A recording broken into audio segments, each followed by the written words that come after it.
Jadi mudah-mudahan mereka yang cabut balik itu dimasukkan ke kalangan orang yang sudah tak perlu lagi. Mereka itu mungkin dah sampai taraf ulama, ustaz atau kalau media. Jadi tersiap untuk ustaz kita panggil mai untuk menyampaikan ilmu kita tahu. Saya tak tahu Allah depannya. Jadi sudah ada rumusan. Ustaz panggil mai jawab, dia tukar menyimpang lama. Saya berdekat orang ini, jemaah saya boleh balik di majlis dalam ini. Tapi kita nak bagi ilmu, tiba-tiba amal dia orang semua ini. Inilah yang dikatakan dua nikmat yang sering dilalaikan oleh kebanyakan manusia. Nikmat sihat, nikmat lapang. Baik, jadi Nabi SAW sebut dalam hadis, "Julusuka sa'atan fi majlisil ilmi, la tamassu qalaman wa la taqtub harfan. Khairul laka min alfi rak'atin tatawwan." Kamu duduk sebentar dalam majlis ilmu, kamu tidak pegang pen, kamu tak tulis atau huruf, lebih baik daripada 1000 rakaat sembahyang sunat. Wassalamu wa nadharuka 'ala al-'alim khairul laka min alfin farasin tasaddaqta fi sabilillah. Kau bersalaman dengan orang alim itu macam kamu mendermakan 1000 unta yang kamu infakkan pada jalan Allah. Wassalamuka 'ala al-'alim, kamu bersalaman dengan orang alim. Wa nadharuka ila al-'alim, kamu melihat kelompok orang alim, lebih baik daripada alfi raqawati, daripada 1000 hamba yang memerdekakan. Jadi amat besar kelebihan duduk dalam majlis ilmu, walaupun tidak pegang pen ke maidaknya. Jadi kita taklah perlu, tak ada kitab, kita akan buku dia kena ada kitab. Kita mendengar pun tak mahu juga, habis saya tahu. Baik, jadi kita masih masuk dalam sembahyang sunat. Kitab kita ini Sabil al-Muhtadi, yang ditulis oleh Syekh Arsyad Al-Banjari, yang dipermudahkan lagi oleh ulama-ulama dan ditaktikkan dalam bahasa yang lebih mudah dan tidak ditinggalkan akan bahasa asalnya, dan dipermudahkan lagi umpamannya. Jadi punya rajinnya ulama-ulama penulis untuk bagi kita mengaji. Baik, saya lama mengajar satu kitab, nama kitab Jawharul Maw'ud wa Mumbi'atil Qulub. Baca matan Jawidah, tulis Jawi, kadang-kadang terang tak nampak, kadang-kadang nampak. Rupanya bila ketua pergi bawah ni, pergi ke belakang, nampak di belakang kitab Jawharul Maw'ud ini sudah ditulis dalam tulisan Rumi. Dia kata mudahnya nak mengaji kan, sampai ditulis dalam tulisan Rumi punya nak bagi tanpa ditinggalkan pun apa naskah asalnya dalam tulisan Jawi kan. Jadi peluang kita mengaji akhir zaman ini. Tapi ramai pula Nabi kata yakunu fi akhir zaman, ay yarfa'ul ilma wa yad'arul jahl, akan terangkat ilmu dan akan tersebar pula kejahilan. Maksudnya orang tak mau mengajiran. Baik, jadi kita masuk kepada kitab kita adalah solat sunat meninggalkan rumah, musafir atau pulang darinya. Yani sembahyang sunat ini ada pelbagai jenis. Jadi kita dah jumpa dulu dimulakan dengan sembahyang sunat yang paling afdal adalah sembahyang sunat witir. Kemudian sunat rawatib, tarawih, sunat duha, sunat lain. Kemudian sunat tahiyatul masjid. Kemudian kita jumpa pula sunat meninggalkan rumah. Artinya sunat kita kita nak keluar daripada rumah, musafir, yakni melakukan perjalanan lebih daripada 2 malam, dan sunat pula sembahyang apabila kita pulang daripada perjalanan. Solat sunat 2 rakaat ketika keluar dari kediamannya kerana musafir ataupun tidak. Jadi sebenarnya kalau nak musafir pun boleh sembahyang solat sunat musafir. Kalau tak musafir pun boleh sembahyang sunat. Sembahyang sunat pada kita keluar rumah di Mekah Kenduri ke mana. Abang kata sudah peluang ini cukup banyak, peluang untuk menambahkan pahala ni cukup banyak. Sayang tengok tahun ni ada kata tu baik kamu. Kalau lah orang ni boleh nampak dosa dia dah. Saya suruh masjid 14 tingkat pun penuh. Kan? Dia kata dalam bentuk sindiran. Kalau lah orang lain nampak dosa, masjid 14 tingkat boleh dah penuh. Kan? Macam tu. Jadi kita ni kalau nampak pahala duduk dalam majlis ilmu, bahawa duduk dalam majlis ilmu itu pahalanya lagi besar daripada sembahyang sunat.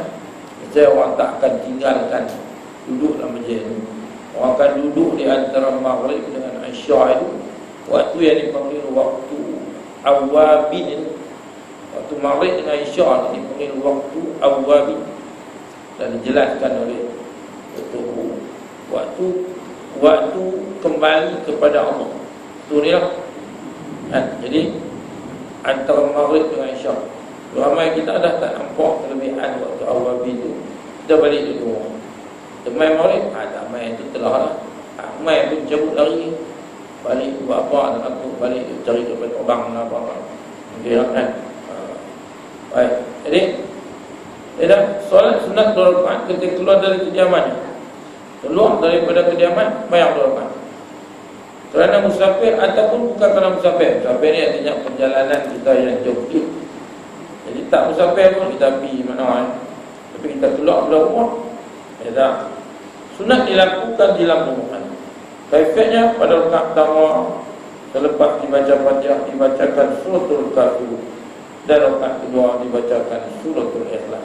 6 Qul dan Al-Kafirun, Qul dengan Qul Allah.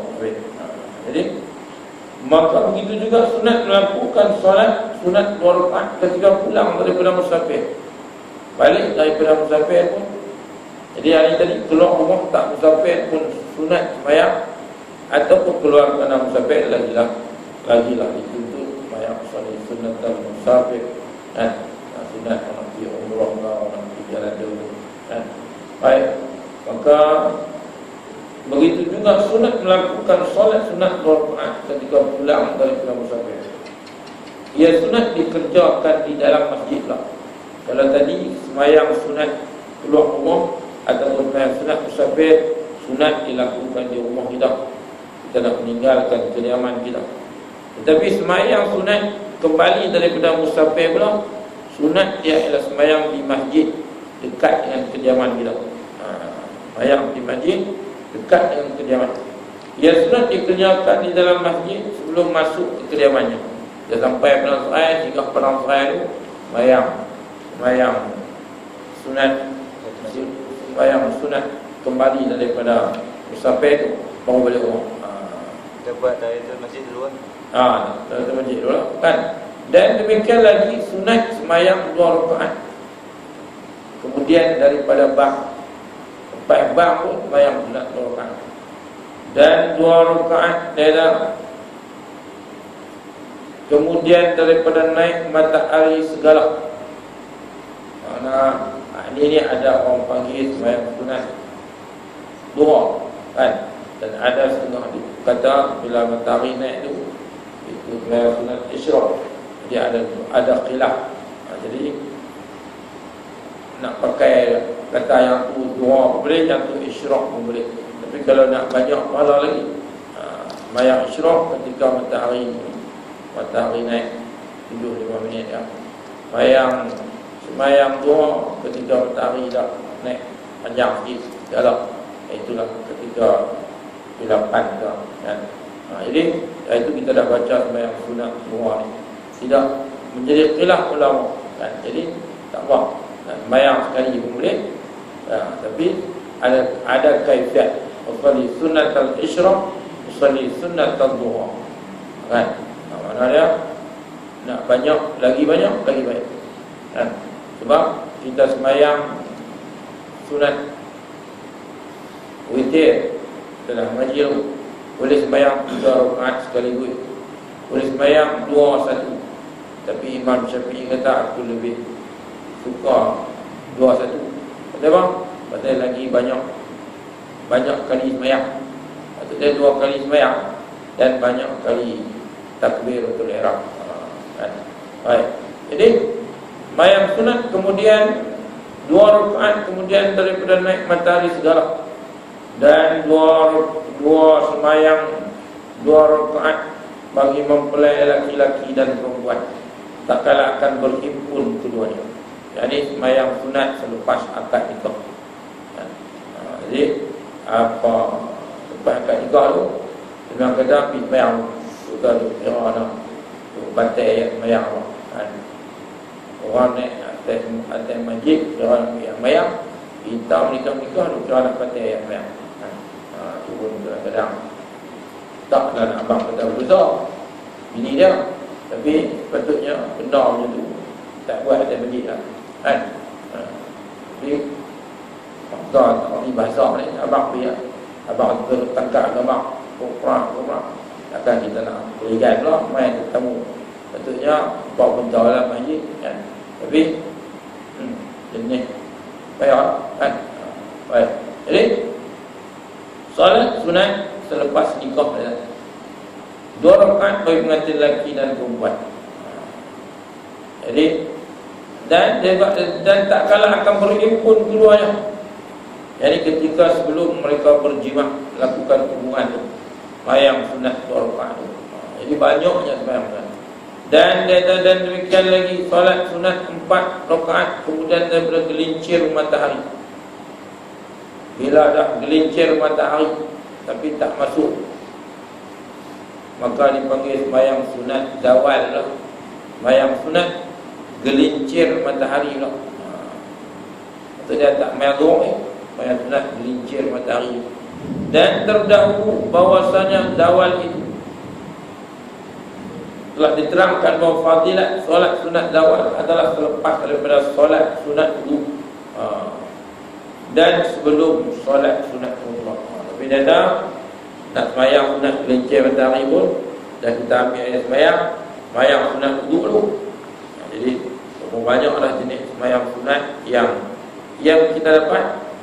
Dan sebelum solat sunat mutlak, sembahyang sunat mutlak ni sembahyang sunatnya solli sunnata rakaatain lillahi ta'ala. Tak ada pasal apa, tak ada pasal nak sembahyang kan, tak ada waktu apa nak sembahyang apa dorkan.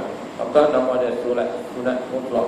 Solli sunnata sunat saja kan, rakaatain lillahi ta'ala. Saja pun sembahyang sunat 2 rakaat sama.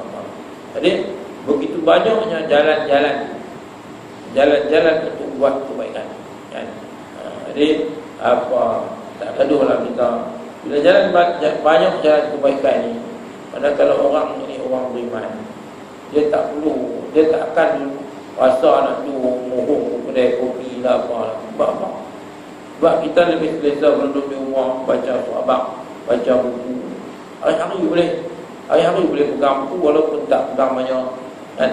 Jadi mana dia orang duduk boleh duduk main dam kedai kopi, boleh duduk bang hari kedai kopi tu. Tu alim lah buat, tak duduk mengaji apa kan. Maksudnya banyak masa dihabiskan dengan benda-benda yang tak ada faedah. Baik. Dan lagi dia solat 2 rakaat tak keluar daripada hamam. Apa dia? Jamban. Lepas keluar daripada tandas pun boleh sembahyang.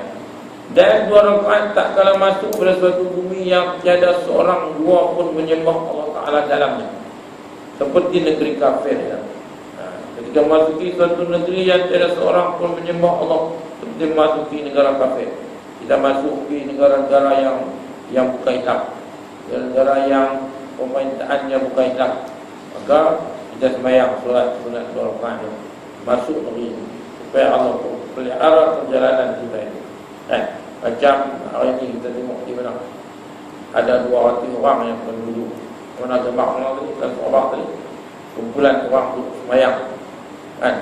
Mereka tak dihalang, tapi mereka ada sekitar di mana ada orang tak tahu apa negeri kan, negeri muka dan nak milik macam Cina kan.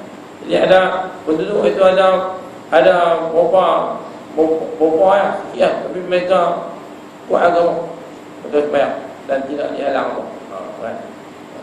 Satu nak abang kata agama Allah ni di mana-mana kan, dengan ketimbang. Dan 2 rakaat apabila lalu pada bumi yang belum pernah dijalaninya akan dia. Artinya kita pergi tempat baru, tempat kita tak bisa pergi lagi. Kita ni dalam Malaysia pun tak pernah banyak tempat lagi. Jadi bila kita pergi tempat-tempat tu singgah sembahyang kan. Artinya banyak semualah cara nak sembahyang sunat kan.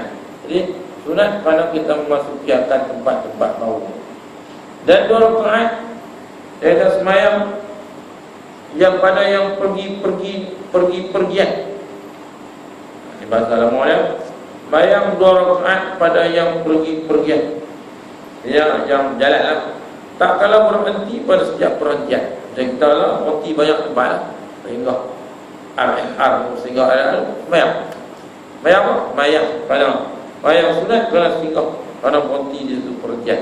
Jadi pada dia boleh kan. Dan lagi dia ada 2 rakaat tak kala taubat daripada dosa. Ini dipanggil solat sunat taubat.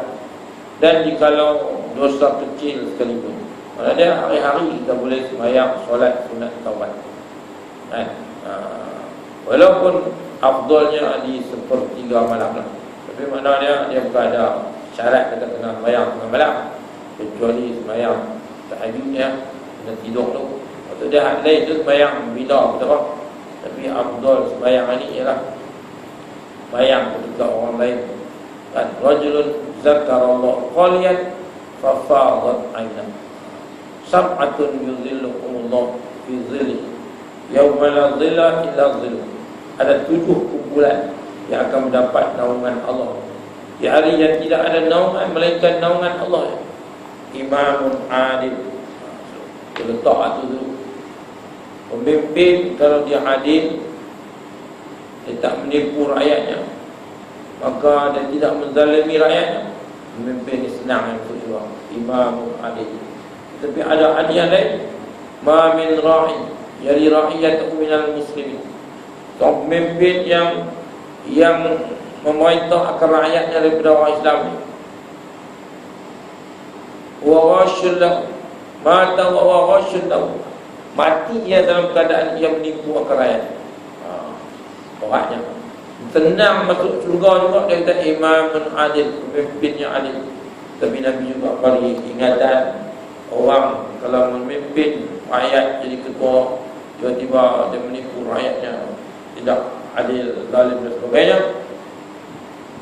Wa mata wa ghashul lahu, mata wa ghashul lahu, mati dalam keadaan menipu mereka, menipu rakyat, maka haramallahu alaihi jannah, Allah haramkan baginya masuk syurga. Nak masuk neraka pun senang, nak masuk syurga pun senang. Tengok keadaannya bagaimana.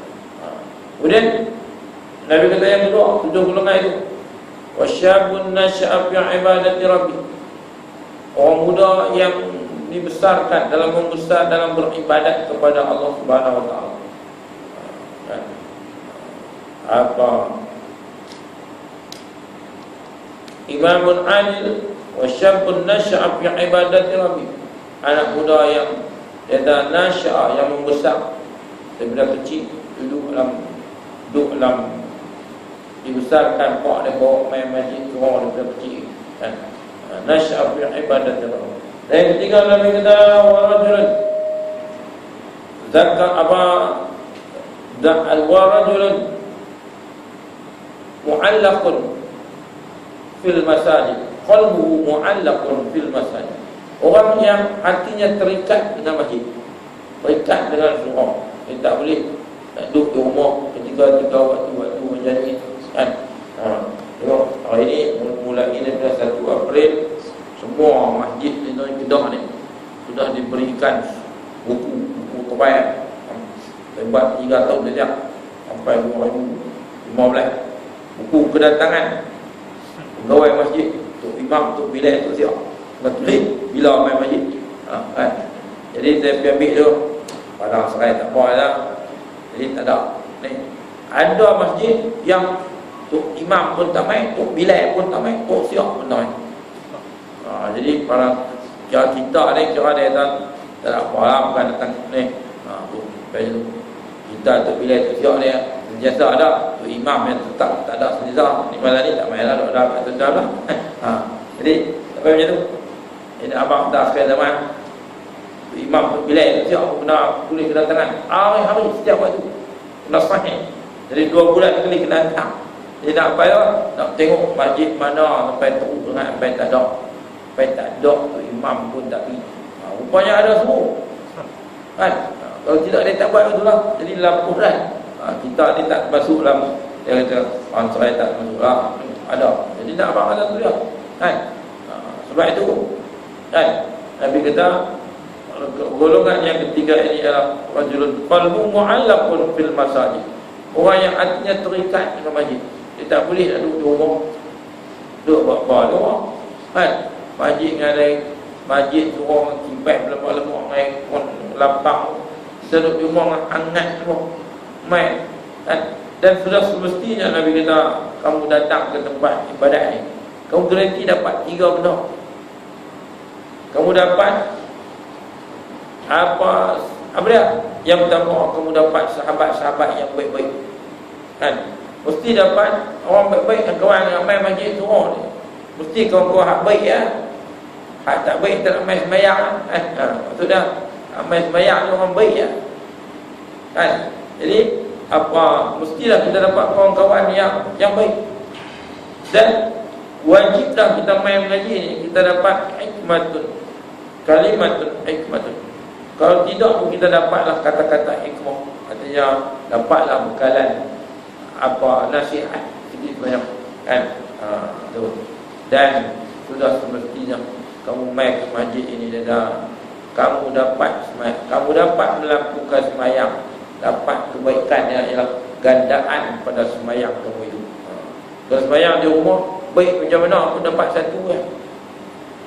Main sembahyang di masjid berjamaah, lekeh-lekeh pun dapat 25 atau 27 kan. Jadi ada 3 pasti. Bergantung, kalau lama kata ini bergantung kepada bagaimana keadaannya. Jadi dah baik. Jadi takkan kita tak mau terikat dengan qalbu mu'allaqun fil masajid. Dan yang keempat yang kata rajulani ta'abba fillah ijtama' alaihi wa tafarraqa alaihi. 2 orang yang bertemu kerana Allah, berkasih sayang kerana Allah, mereka bertemu kerana Allah dan mereka berpisah kerana Allah. Di mana tempat kita bertemu kerana Allah, berpisah kerana Allah? Masjid soalnya kan.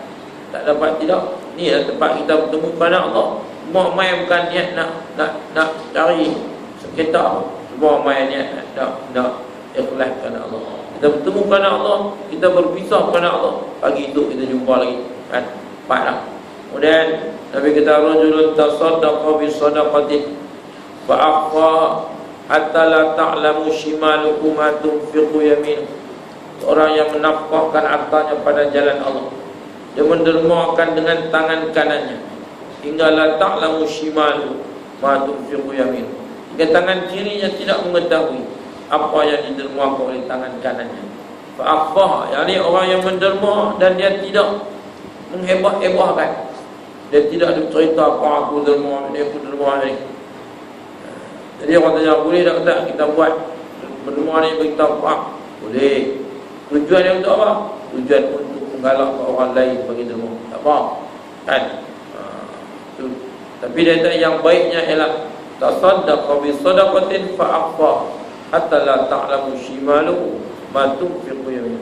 Orang yang mendaftarkan hartanya, sumbangkan untuk masjid, untuk surau, apa-apa dengan tangan kanannya dengan tangan kirinya dia tidak mengetahui, artinya disembunyikan. Yang kelima. Kemudian yang keenam, Nabi kata rajul da'at umra'atin dzata mansabin wa jamalin fa akhfaha hatta la rajul da'at umra'atin dzata mansabin wa jamalin fa qala inni akhafullah. Seorang lelaki yang beriman, jadi diajak untuk melakukan maksiat oleh wanita yang cantik dan berakal. Kan maksiat tadi banyak. Jadi tarikkan untuk buat maksiat itu banyak. Maka dia kata faqala inni akhafullah. Dia boleh kawal akan nafsunya dan dia berkata aku takutkan Allah. Dia tak berani untuk melakukan apa zina. Tapi apa pun dalam kaedah fiqh ni dia ada dipanggil sadduz zara'i, tutup dulu pintu kerosakan. Kita kena baca itu ego adalah isu music future apa tuan. Dijawab oleh Menteri Pelacuran. Dah ada itu hak apa? Itu kesilapan sendiri. Dan jangan pandang apa negatif, pandang positif.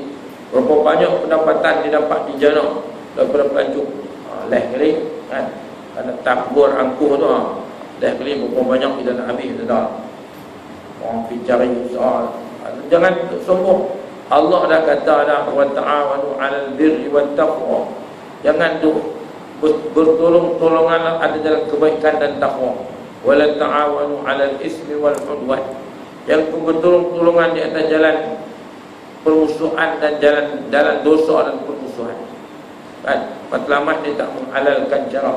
Kan al-ghayah la tubarrirul wasilah. Takut buruknya lebih banyak daripada manfaatnya. Dia jadi gini kan. Baik. Jadi jawapan orang tak ngaji dia kira duit kan. Akhirnya tu ampuh tu semua lagi ku ambil duit banyak kan. Baik. Jadi dan yang terakhir dalam hadis tadi Nabi kata rajulun zakarallahu qaliyan fa fadal ainah. Dan cerita bab solat sunat taubat dia ni. Rajulun zakarallahu qaliyan, orang yang mengingati Allah dan mestinya semayang pun mengingati Allah lah.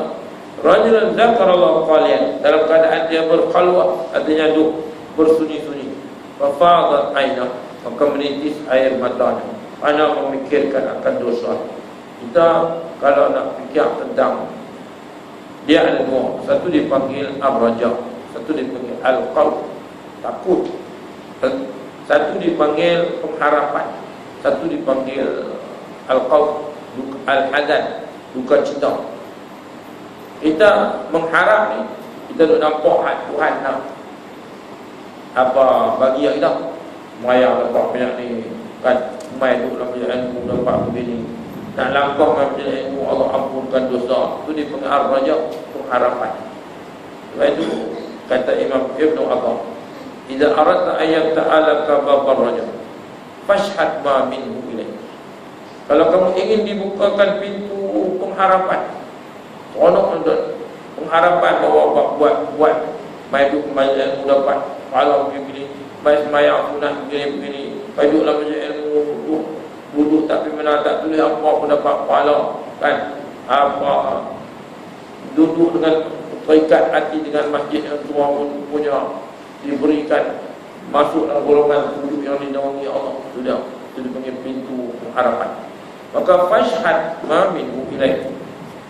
Kalau kamu ingin dibukakan idza aradta an babar raja fashhad ma minhu ilaih. Kalau kamu ingin dibukakan pintu harapan, kata Imam Ibnu Athar, lihatlah apa yang Tuhan bagi kamu. Allah Tuhan bagi kita macam-macam.